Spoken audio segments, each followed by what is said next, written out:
Hi, guys. Welcome to the chat. I see all of you conversing. Hello. So glad to see you tonight.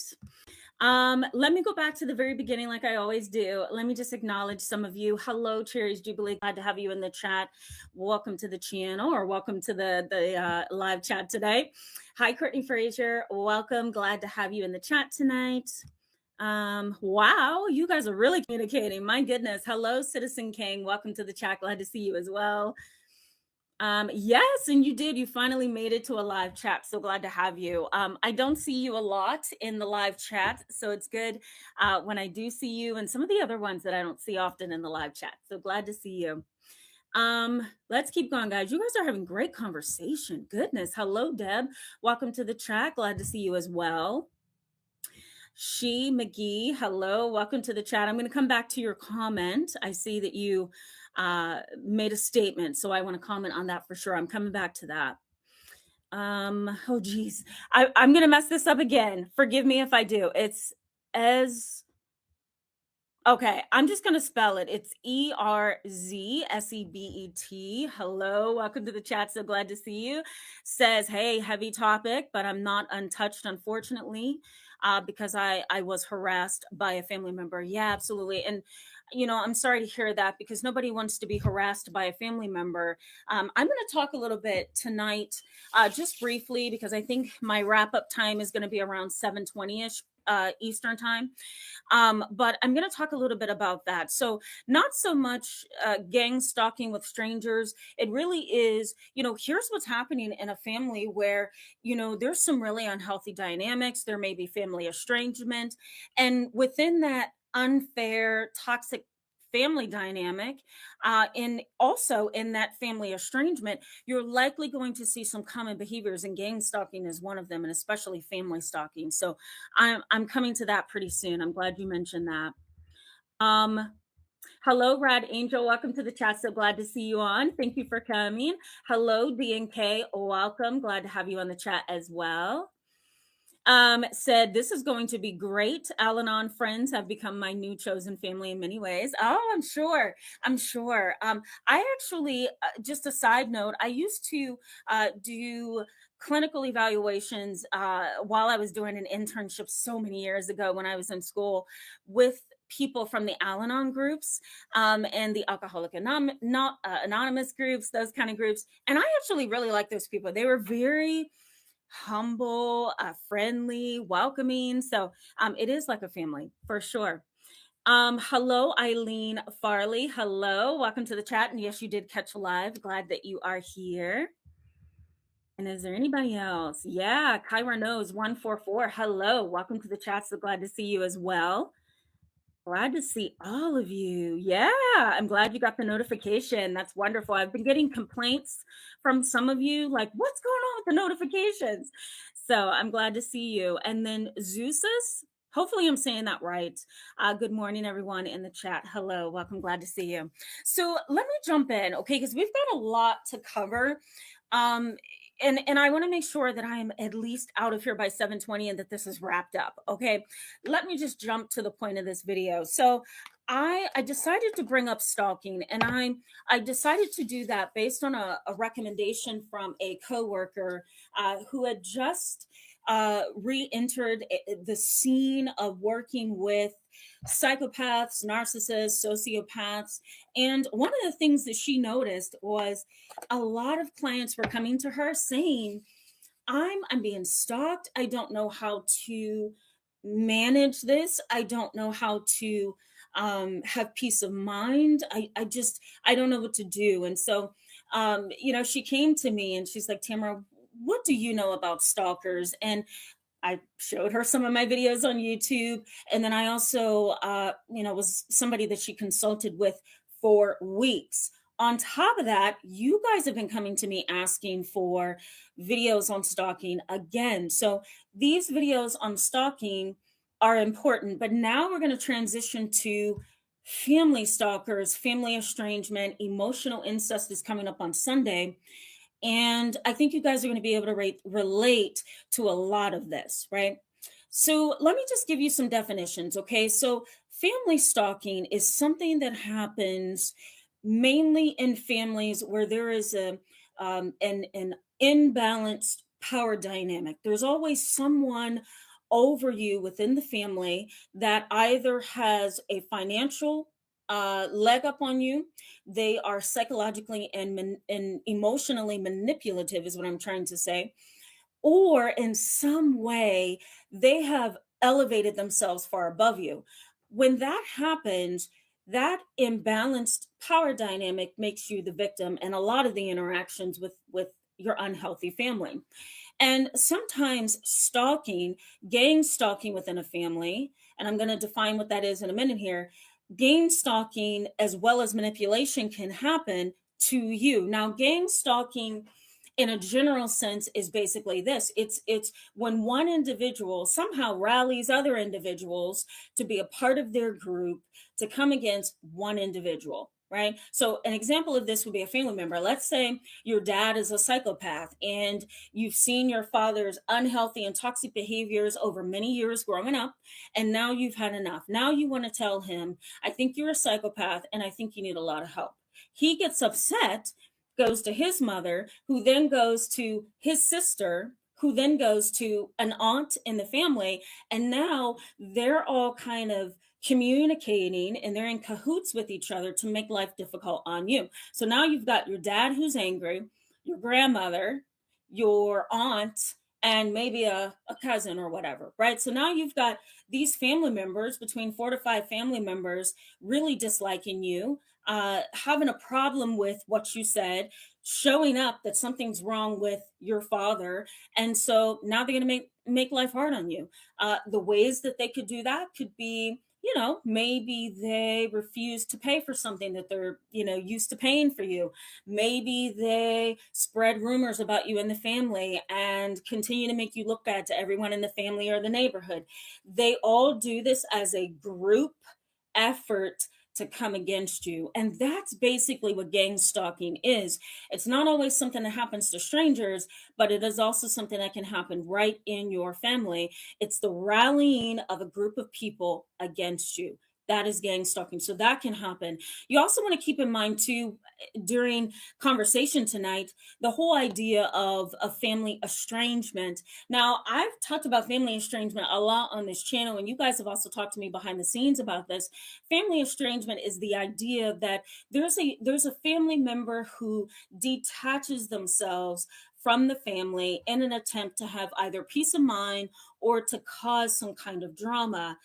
As a result of that family estrangement, gang stalking or family harassment can happen, because as you pull away from that family and go your own way, either for peace of mind or to just find yourself or to just avoid all the toxicity in the family, that may cause several family members to stalk you online, right? Go to your Facebook page, your Snapchat, your Twitter account, whatever. They may even Google you and try to find your address and where you live. And once they do, you may get unwanted gifts, you may get unwanted phone calls, you may get unwanted text messages, maybe things in the mail that you're not expecting. And sadly, and this happened to one of my clients a couple weeks ago, you may get a family member show up on your doorstep because they've been tracking where you are. You thought you were free, right? Because you walked away, you ran away, you shut the door, you closed the door.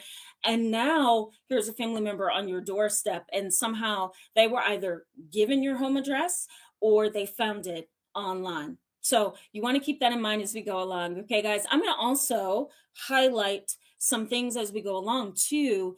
Highlight some triggers to that gang stalking within a family, to that harassment within a family, and I also want to highlight some reasons why your family may be kind of coming after you in a way that's not okay. Let me go to the chat box and just make sure that I'm not missing anything, so I can kind of stay on top of this. Whoa. I hit the wrong button again. Hello, Melcat. Welcome to the chat. Glad to see you. I didn't want to miss you. Hi, Jacob P. Welcome to the chat. Glad to see you as well. Says, can you talk about the vagus nerve? Oh, geez. I can maybe do that in another video, and I'm going to put it here. The vagus nerve, just very briefly, has a lot to do with anxiety and the fight or flight system. So I may try to kind of squeeze that into another topic. So stay tuned for that. Okay. Um, Let me keep looking here. I got the notification too, but I was already tuned in. Oh, that's awesome, Deb. Glad to hear that. That's very, very good. Deb says cyber stalking has been ugly for my daughter. Yeah, cyber stalking is almost like a huge issue in the realm of stalking. We're actually, as therapists, we're actually seeing a higher number of cyber stalkers than we are any other kind of stalker because number one, COVID, right? We had a situation where everybody was in lockdown, but then we also have individuals who have this thing right here at their fingertips all the time. All you need is a phone, all you need is a computer, and boom, you can stalk somebody for the rest of their life. And it's so easy to just play it low, right, on social media and never be caught because there may not be a face associated with the screen name. There may not be any real name used on social media. It's always like 2229 or, Kevin knows 99. So you can't identify the individual online. The other ugly piece about cyber stalking is police have a really hard time kind of pinpointing where this stalking started and how long it's been going on. So, Deb, cyber stalking is really tricky and it's hard to protect your family members or yourself from cyber stalking. Unfortunately, it's really difficult for police to narrow down and apprehend and punish, and that's the sad part. That's the sad part. So you're right. It is difficult. Ezra Bat, I hope I have that right, says this is another very serious problem when your family members harass people who try to be friends or make any connection with you, or they try to help you. I think it is a form of abuse. Yes, it is a form of abuse. So it sounds like you're having a conversation around the topic of your family kind of sabotaging you in a way, and if that's what you mean, yes, it is a form of abuse. It's what we call coercive control, and you guys are probably well aware of that. And this can happen within a family where there's manipulation, there's toxicity, there's stalking in a family, there's family estrangement. Whatever the case is, you can find coercive control, and that's really manipulating things that you are most connected to, so that in return you will feel hurt, diminished, overcome, overpowered, the list goes on. So yes, it is a form of abuse. Okay, let me keep going. I was going to say something else to that, and I figured I'll just hold off because we're going to be talking about emotional incest on Sunday, and I have some things I want you to kind of pay attention to. So I won't say anymore. Tasha Teeling, hello. Glad to see you. I haven't seen you in a while. So glad to see you on the chat. Says, I got people that come up to me speaking nonsensical and then taking pictures of me. Welcome to Clown World. Wow, that's weird. I wonder if it's like, are these strangers, Tasha, or are these people that you know? Either way, it's weird. It's not okay. Okay. Let me keep going, guys. Citizen King says no contact, no supply, and having your flying monkeys to keep the drawbridge up between you and the moat. Oh, that didn't okay. I'm losing that one. Hold on, guys. Attorney, next door neighbors. Am I going? Okay, it sounds like you're saying that there are flying monkeys that are um keeping the bridge up between you and ooh, I'm not understanding that one, Citizen King. I have to come back to that. That's not clicking for me. And it's probably just me because I've had a very long day. So I'm sorry. I'll come back to that. At least I'll try to. Citizen King says, my sister's other flying monkeys either tiptoe around me or they keep their distance because I tend to be Elizabeth Ann in my counter narcissism. It takes dire strategy to get at me. I got you. Yeah, you kind of have to think your way through and be a little bit strategic to deal with these particular family members. I talk a lot about flying monkeys on this channel, guys, so I'll try to put some things in the description box for you. All right, guys, so let's go back to the content, okay? Have you heard of the word either grievance collectors or wound collectors? Have you ever heard of that? Wound collectors or grievance collectors. These are family members who, really try to back up their unhealthy behavior, toxicity, gossiping, triangulation, cyber stalking, gang stalking, harassment, whatever. Everything that they do that's unhealthy, they try to back that up by collecting as many things in their world that could make them the victim. They try to collect as many things that can make them the victim. So a grievance, what did I call it, guys? A grievance collector, excuse me, and a wound collector is a family member who somehow adds up all the judgments, all the criticisms. They also add up all the transgressions and the wrongs that they've experienced, and they use that, right? They kind of collect it within a family dynamic or family system, and then they use it against you. They use it against you. So it's called a wound collector, or you could say grievance collector, right? They're always looking for evidence or something to back up their unhealthy behavior. Now, an example of a wound collector would be, let's say your mother feels slighted. There's lots of things that she feels has been done to her when that's really not the case. She's a sociopath and she's a narcissist. She, harasses people online. She stalks them online. She doesn't understand that there are boundaries.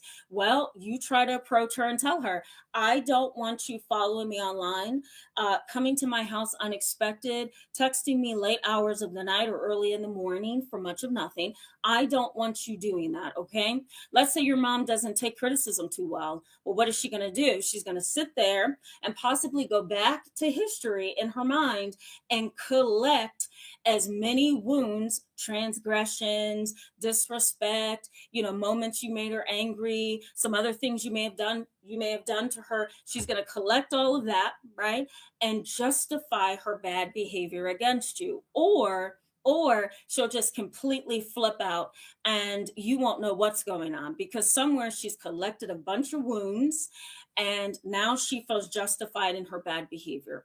So, research suggests that these wound and grievance collectors can sometimes become family stalkers. That's just who they are, right?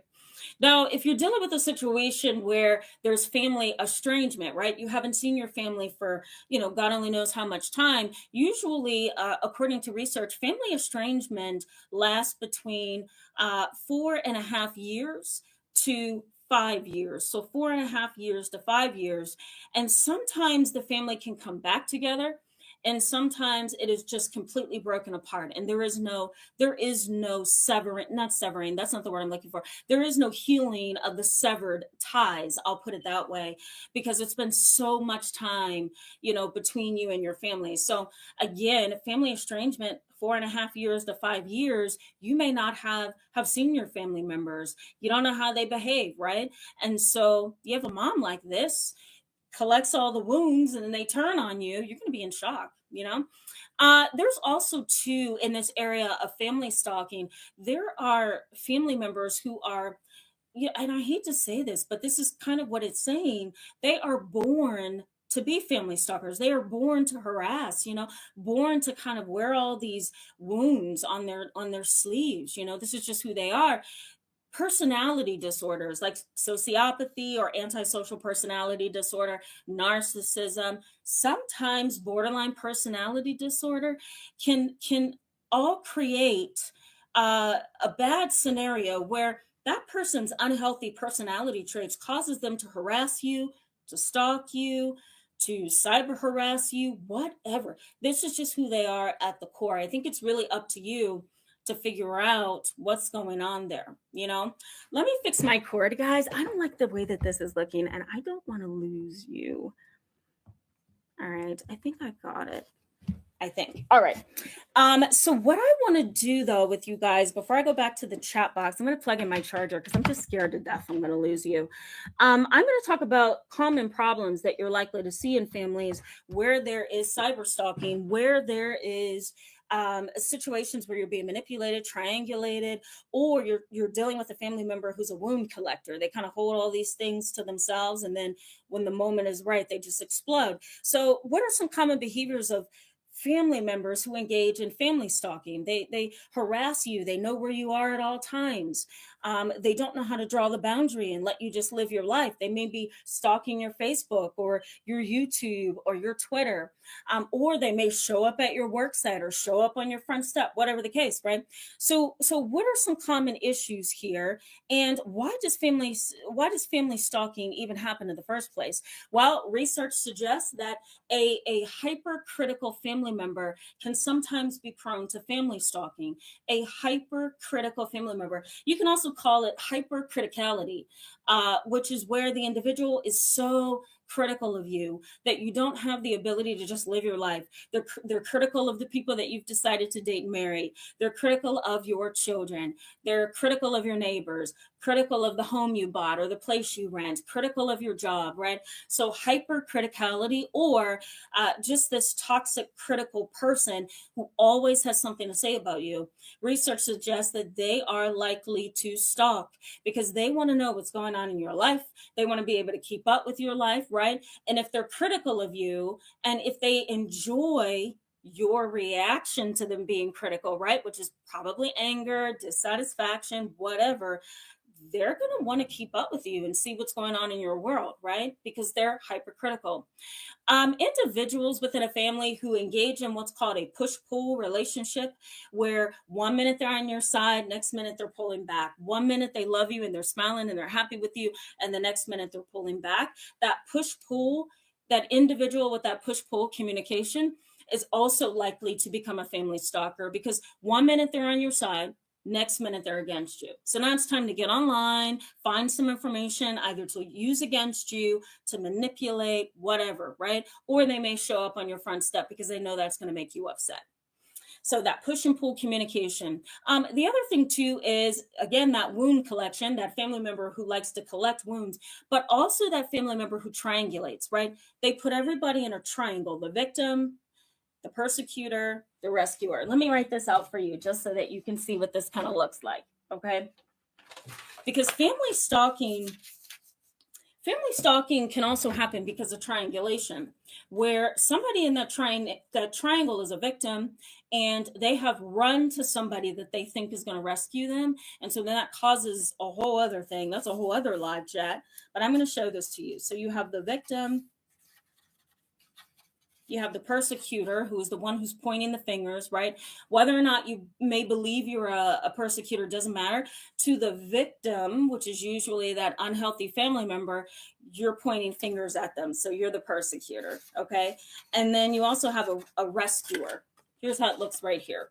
Okay, this is called the drama triangle. The drama triangle. And so, let's say your family member is the victim in the whole scenario. You're the one who's pointing fingers, right? And so now they're going to run to Uncle Bob because Uncle Bob always stands up for them. So this triangle right here is what a wound collector would use against you. And they're trying to manipulate this rescuer into believing that they are innocent, that they're not pushing buttons, they're not unhealthy. It's you. You're the problem, right? And so this triangle here, triangulation, the drama triangle, whatever you want to call it, this triangle here is what allows family stalkers to be family stalkers. It allows them to manipulate, to be evil in their tactics, whatever. Okay, so the drama triangle.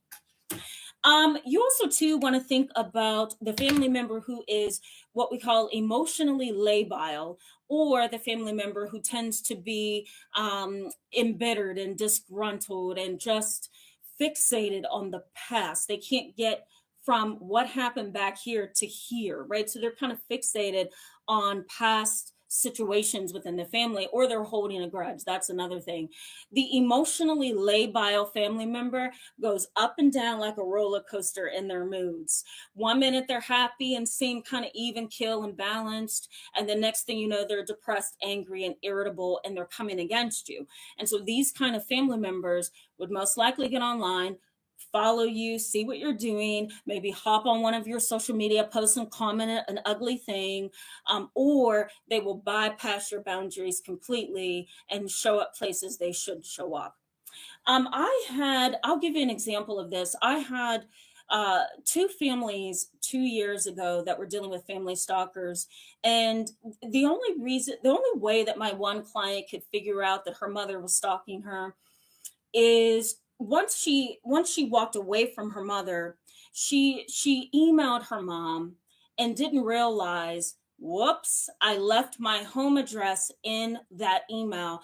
And so her mom got her home address and started sending flowers every holiday, sending birthday cards. My client at the time would just tear them up, throw them away, and just walk away. Mom would also show up at her workplace to have conversations with her because she wouldn't talk any other way. And it started to feel like stalking to my client. She was having nightmares. She was, really anxious, having panic attacks. She became depressed, suicidal. The list goes on because her unhealthy, dominating, narcissistic mother did not understand that the more you push my boundary, the less I want to make this relationship possibly work in the future. She was already estranged from her mom for, I think, 10 years at the time. And once mom found her address, it was just constant things in the mail, constant things just bombarding her space. And it was horrible to see that somebody within a family could feel harassed like that, because, this is something that strangers go through, right? Stalking is something that you go through with a boyfriend, a girlfriend, an ex-spouse, an ex-husband, whatever, not your parent. Um, but the reality of that was her mother was stalking her. And my client ended up emailing her mom, asking her very plainly, please do not contact me again. I don't want your gifts. I don't want your birthday cards. And I truly don't want you showing up at my job. You want to know what mom did? She did everything her daughter asked her not to do. Family stalking. That is the definition of family stalking, 100%. It's very, very imprisoning.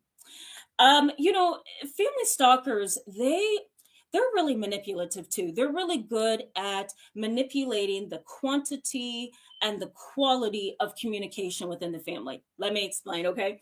So the quantity of family communication may be, I'm not going to call you every week, but I'm going to call you every 2 weeks or every 5 weeks, or I'm going to text you, like I'm really interested in you. And then I'm going to pull completely back and you may not hear from me for a whole entire year, right? So manipulators within a family dynamic where there's family stalking, there's manipulation, there's the triangulation.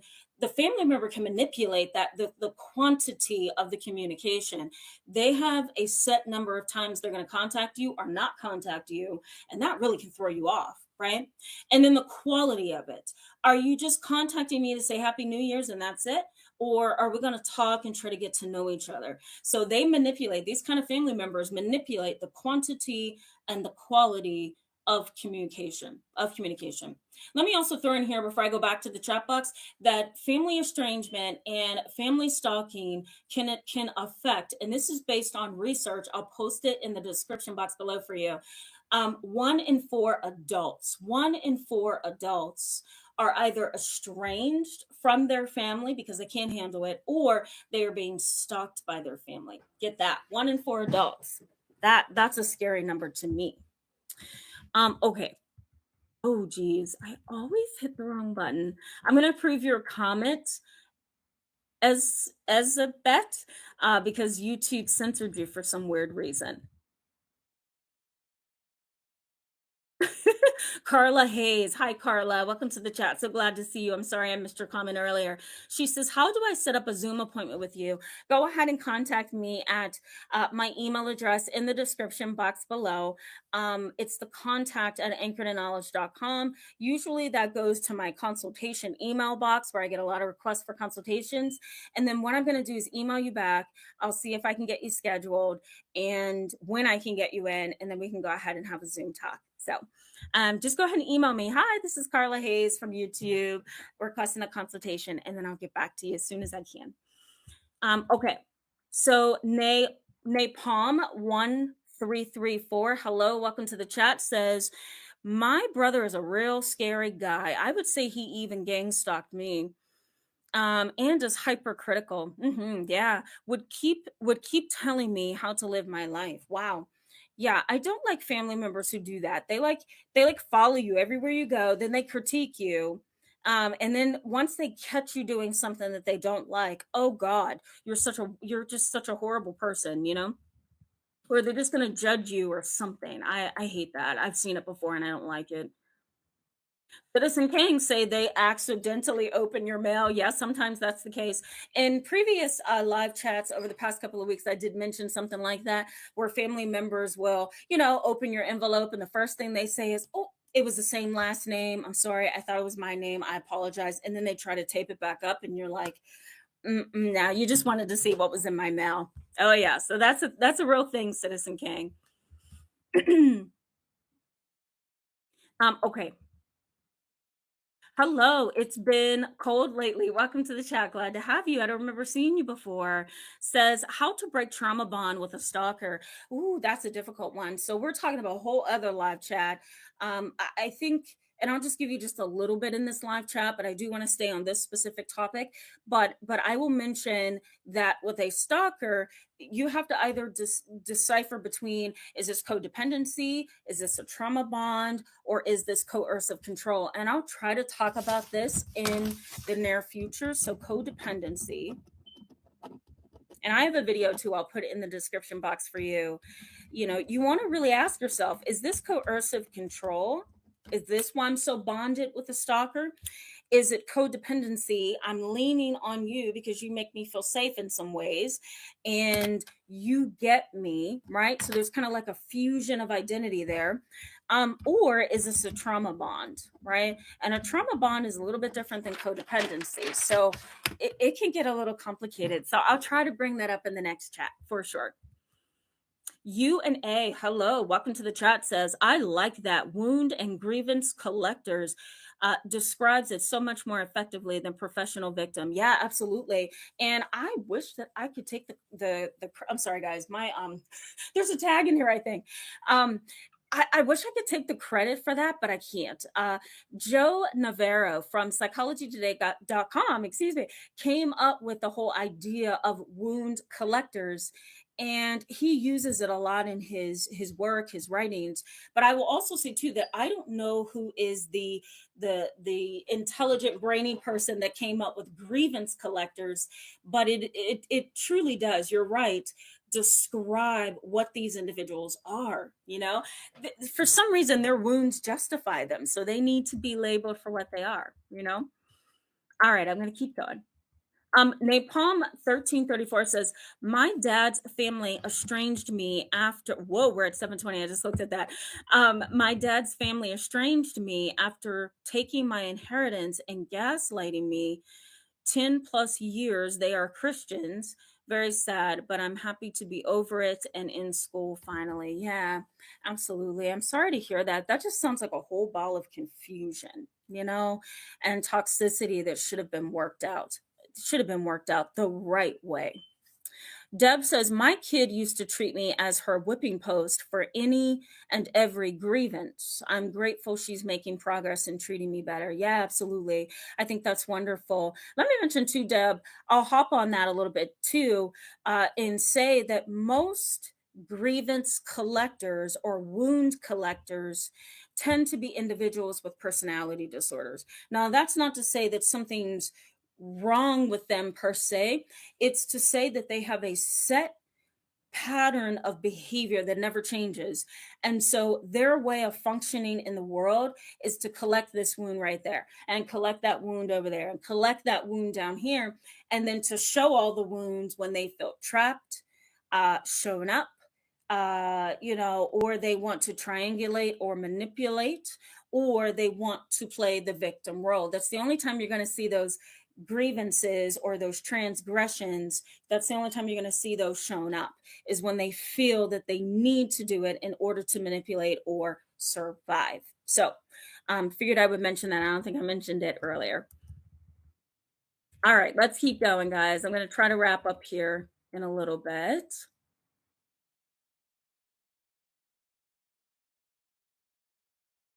Okay, I'm like, you guys are awesome in this conversation. I'm like, what? Okay, so Erspet says these hypercritical people are hypocritical, but they want to benefit from you, want you to be there for them anytime and take your money. Then you are the worst person who hurt them. Yeah, absolutely. There you go. It's grievance collector again, that wound collector, right? It's that mentality. Courtney Fraser, I just got your email, so I will definitely make sure that I get back to you. Okay, it just popped up.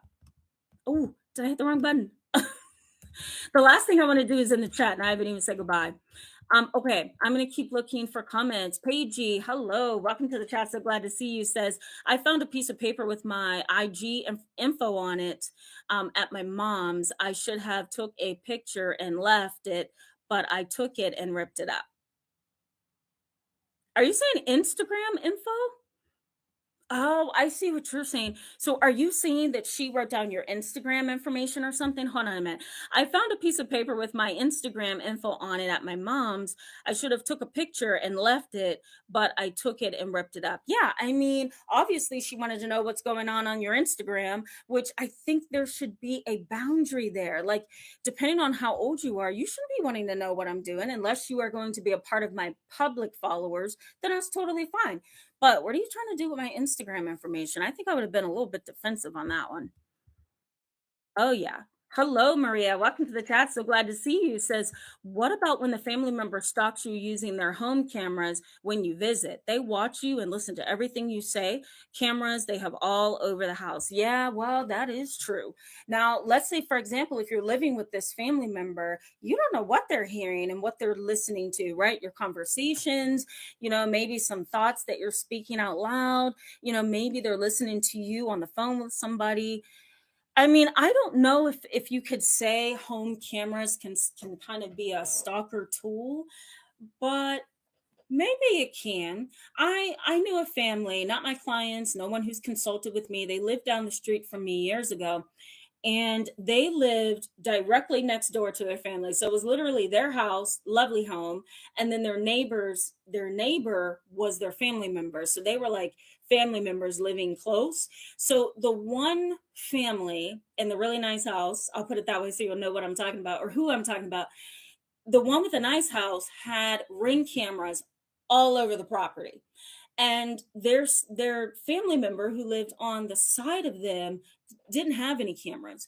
But what they learned after going to their other family member's house, the nice home, for the holiday is that they stored all those videos of their family in the swimming pool, the swing set in the backyard, mowing the lawn, talking to neighbors. They took all that information and just stored it, and they kept it.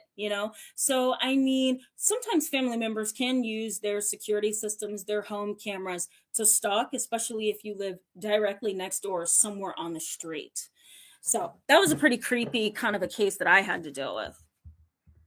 Okay, I'm going to keep going, guys. Carla Hayes says, I'm going through so much pain right now. All I do is cry. I'm trying to seek help, and Tamara is spot on, and she will help me get through this. I just know she will. Oh, Carla.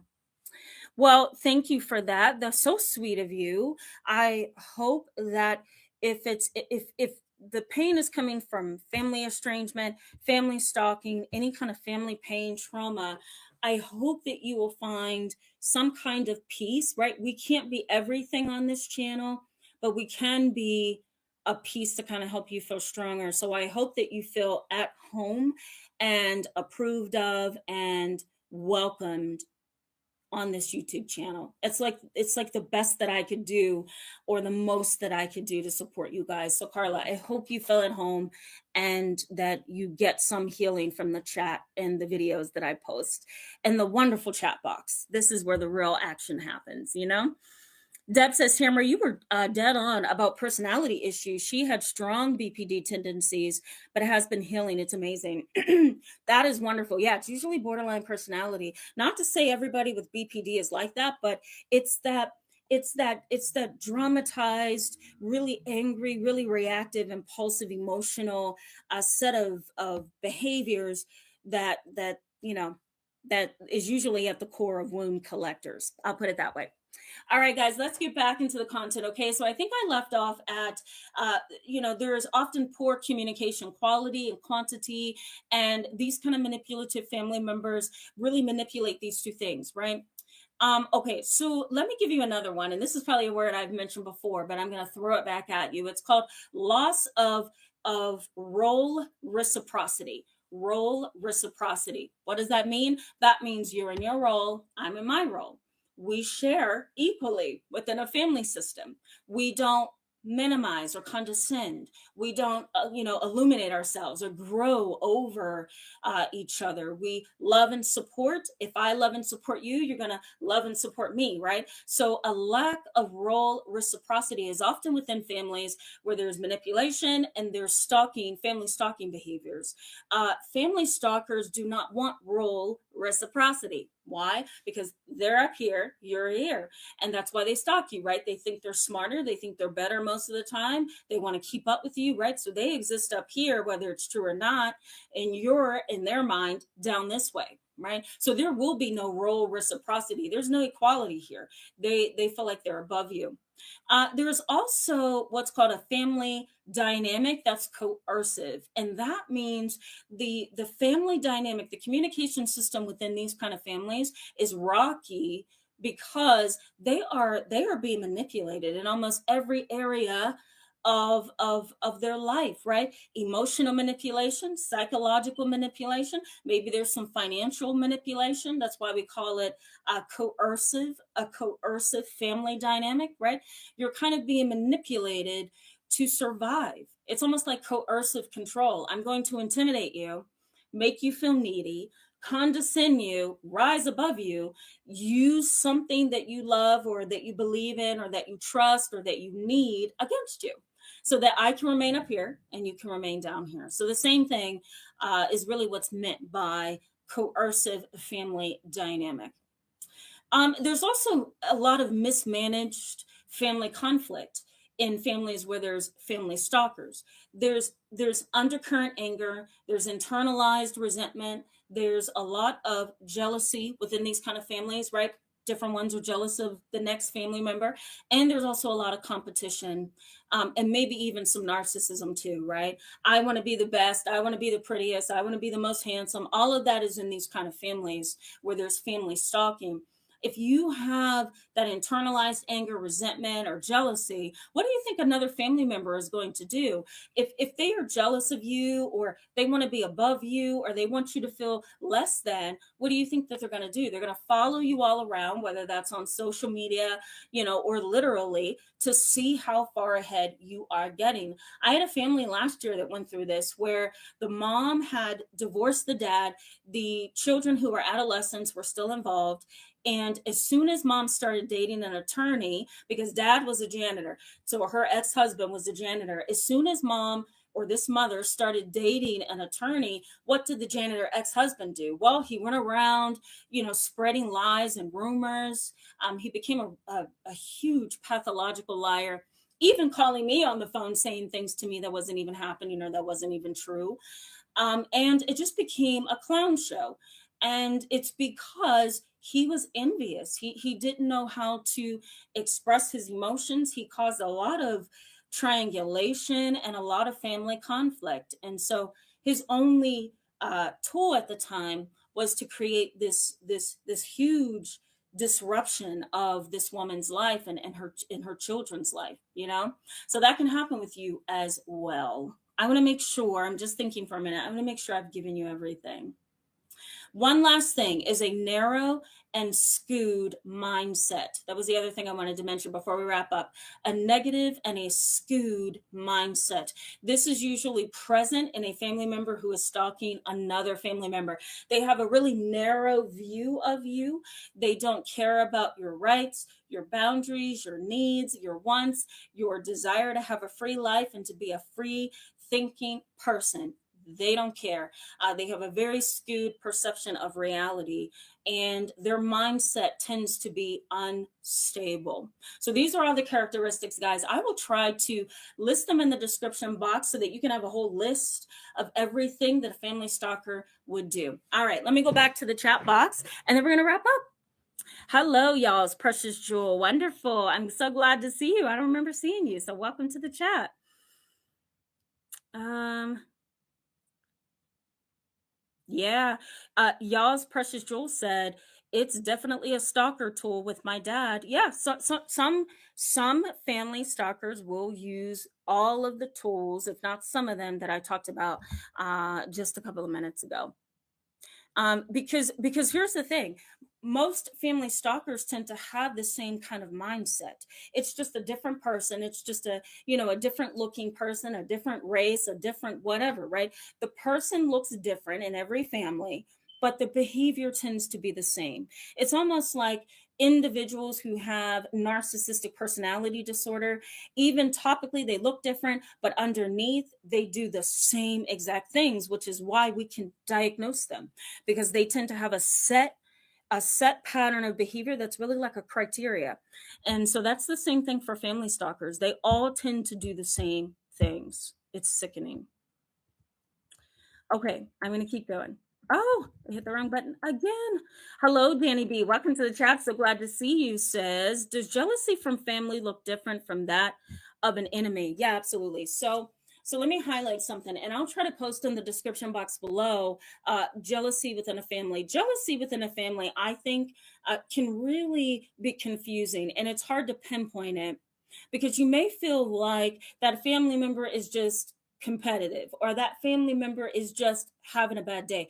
There tends to be more excuses for family members who are jealous than there are friends or coworkers or strangers who are jealous. Now, how it looks different is that a stranger who is envious may try to befriend you or may even outright ignore you. Who knows? Whatever their behavior is, I think it's a little bit easier to accept. And I also think it's a little more blatant sometimes. In a family, it is hidden. It's hidden beneath the things that we think makes a family wonderful, right? We're family, we're blood, that's thicker than water kind of mindset. Family is everything kind of mindset, right?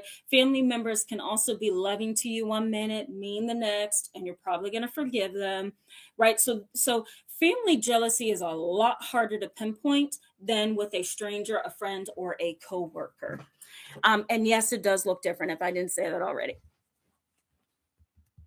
All right. That was a great question, by the way. Thank you, Danny B. All right. Let's keep going, guys. Yes, you're welcome, Maria says gracias. You're welcome. Um, okay. I'm going to make sure I got all of you. Hello, Kayla Bats. Nice to see you. Welcome to the chat. Glad to see you. Citizen King says family stalkers are also notorious for sleep deprivation and talking you to death for hours at a time. Okay, I had to laugh at that one. I mean, that's not a criteria that I know of. Yes, you're welcome, Danny B. That's not a criteria that I know of, but that's hilarious. That is hilarious. Yeah, Carla Hayes says, I'm done. Threw them all out of my life. I'm done. Yeah, good for you. Hello, Aunt Karen. Welcome to the chat. Glad to have you. Says, jealous family members bring up triggering topics and joke. Yeah, that is true. That is true. Sometimes the joking or the difficult topics is what do we call it? It's like passive aggressive communication. That's really what it is. It's like I'm gonna cloak my jealousy by just doing A, B, and C. It's horrible. It's ugly. All right, guys, I have a video coming up for you on Sunday. We're going to talk about emotional incest again. There's a couple of things I want you to learn, and I think it's going to kind of help you understand what's going on with family stalkers, family manipulators, triangulation, all of that. So stay tuned for Sunday. Thank you so much, guys, for being with me, being in the chat, being so wonderful. I say it every chat, but I do honestly love you. Thank you for all the support. I see some of you commenting, so I'm going to comment on those, and then I'm definitely going to sign off, and then we'll meet again on Sunday. I'll be in the chat box on Sunday at 2:30. I changed my time from 9 o'clock on Sunday night to 2:30 p.m. on Sunday. So stay tuned, okay? Let me just go back to Diva369. Hello, welcome to the chat. Glad to see you. Says, I'm weary of family members who only call when they are walking or driving somewhere. It feels demeaning after a while. Yeah, yeah, that's so true. My mom, she used to be like, "Hello, can you hear me?" And then, my grandmother would be like, "No, I can't hear you." And all you hear on the other line is like wind blowing, cars honking, family members. And my mom's like, "Hello." And I would just be like, "Mom, just hang up. Just hang up. Don't humiliate yourself with this," right? So I'm with you, Diva 369. It does start to feel a little condescending and a little demeaning. I agree. Hold your dignity and just forget it, right? Hello, V. Welcome to the chat. Says as ever. Thanks again, Tamara. We all sorely need this. You're always incredibly and uncannily applicable, compassionate insights and validation. Though broken, my heart goes out in appreciation to all. That is such a lovely comment. Thank you so much, V. Oh my God, that's so humbling. Yeah, yeah, absolutely. You're welcome. It's been thank you for that, V. If I didn't say thank you, thank you so much for that. It's been cold lately. Says, can I watch this live after it's over? Yes, you can. Yes, you can. Just wait until I sign off and then go back to my refresh your browser, go back to my page. You can watch it again. The more you watch it, the more the stats go up. So thank you for that. Courtney Fraser says, thank you for everything you do for us, Tamara. Yes, you're welcome. Deb says, time zone, Eastern Standard Time. Eastern Standard Time. You're welcome, Aunt Karen.